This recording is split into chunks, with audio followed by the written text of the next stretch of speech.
Welcome to Montana. I've always wanted to come to Montana. Now I'm in Montana. A lot of construction going on in Montana.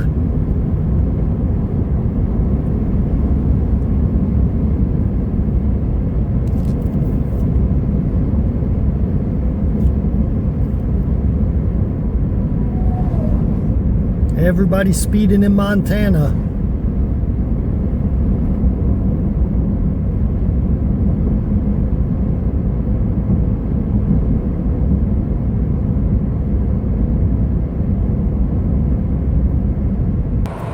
So I just wanted to stop at this rest area once I entered Montana.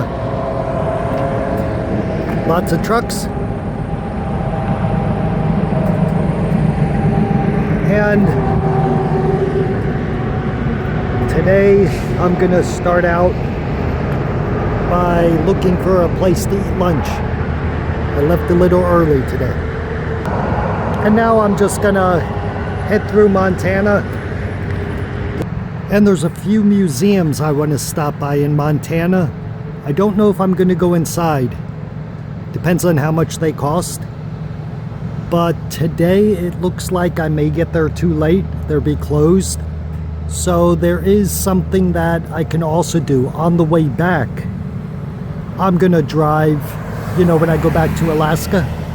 And about 70% of the route is the same. Still in Montana. I'm going the long way through. Now I'm looking for a late lunch because I'm not paying attention to time and I realized I lost an hour.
So I stopped in this small town for lunch in Montana.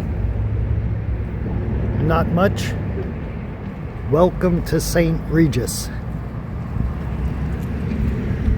Gas station, I got a 6-inch sub at the Huck's Grill, only $5.99. So I said, I'll take it.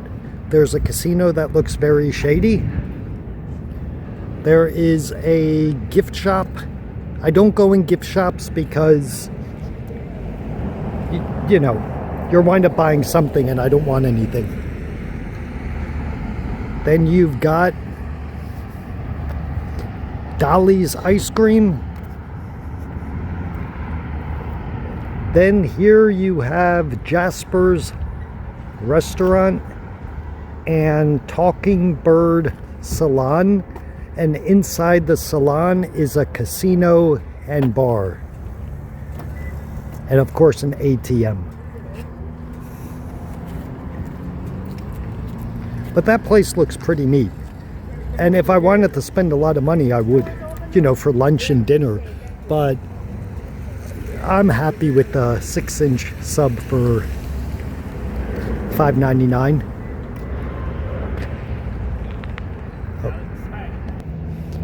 Now the next place in Montana on my list are 2 museums. I'm only going to go into them if they are very cheap. And they're going to be closed now. So I probably will drive right past them. And when I head back to Alaska, I will be stopping at them.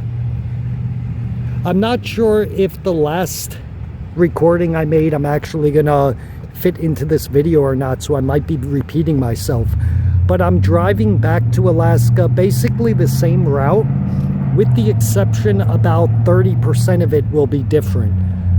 This part of the route will be the same, so I can hit those 2 museums if they're not open on the way back. And anything that I really liked that I thought is worth stopping at on the way back that I did on the way there, I'll stop at. But so far, maybe the first national park in Washington State. I'd like to go a little bit deeper into that. Everything else I stopped at, I don't need to stop at anymore. I'm glad I saw them, but just seeing them one time was enough. Something I also do is I make it a general rule to stop at least one time every hour, take a 10-minute break. That's why it takes me forever to get anywhere. Tonight I'm staying in Missoula, Montana. $71. It was a bargain for this town. The other 3 places I looked at were $149, and I said Motel 6 or Super 6 sounds like a place for me. Now that place, called My Place, sounds better, have to be honest, but too late. I wouldn't like to live in these apartments that are opposite hotels. For $71, I'm happy. I just have a bed, a bathroom, that's all I need. Little refrigerator. And see you tomorrow morning. I'm pretty happy so far with the drive. Traffic started to go away now on the highway. Not sure how far I am to the next state, but I'm guessing it's several hundred miles. I think there's one more place on my list I'm definitely going to stop at. I don't even remember the name of it. And then when I get into the next state, I have a bunch of places to stop at. This is what I stopped for. A tractor. Now actually this is the Grant Coors Ranch National Historic Site. And it's very close to the highway, about 1 mile.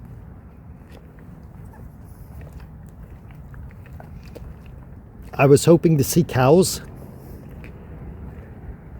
because I like counting cows, but I don't see any.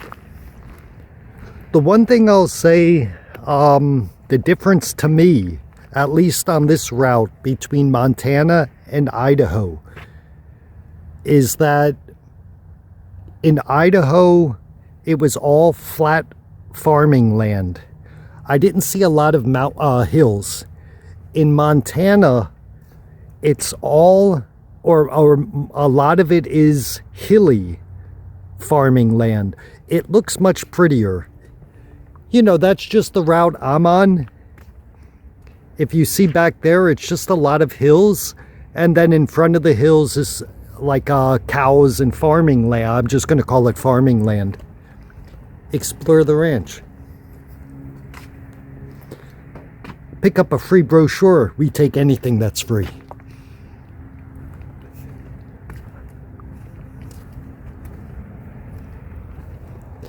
And I left the hotel about an hour and 20 minutes ago.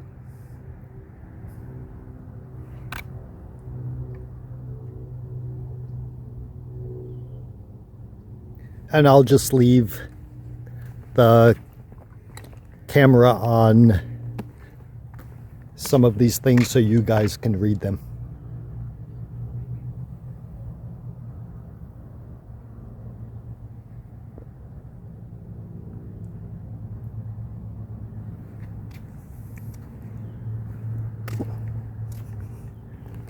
So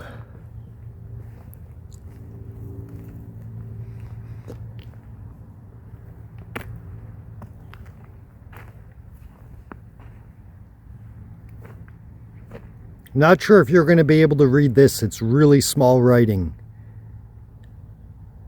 In the mid-1860s, the land around you was part of a vast open range where cattle grazed freely. Unfenced public land allowed ranges to extend from Mexico into Canada. Beef from open-range cattle fueled a growing population. It fed factory workers back east and miners to the west. Open-range ranching boomed until the 1890s. By then, homesteads and barbed wire were carving out pieces of the open range. A few years of droughts, overgrazing, and the hard winters of 1886 to 1887 devastated herds. As ranchers realized the need to change to modern ranching practices, such as irrigating and haying, open-range ranching began to fade away. Fenced ranching took its place and continues to feed America and shape its culture. So for you farmers out there, I just gave you some history lessons.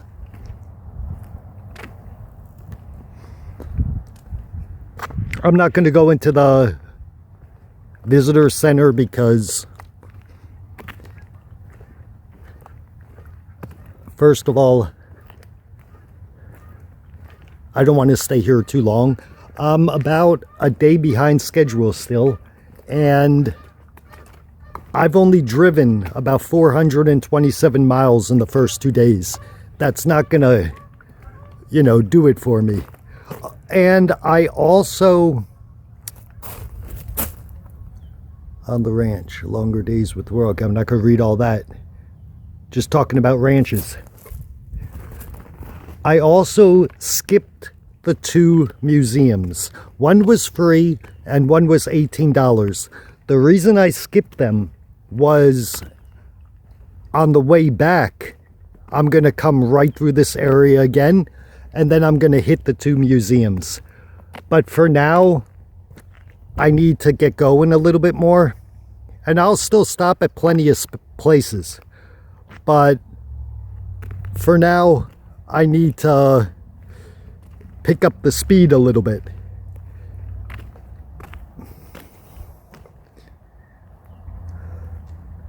Okay, back in the truck and moving on.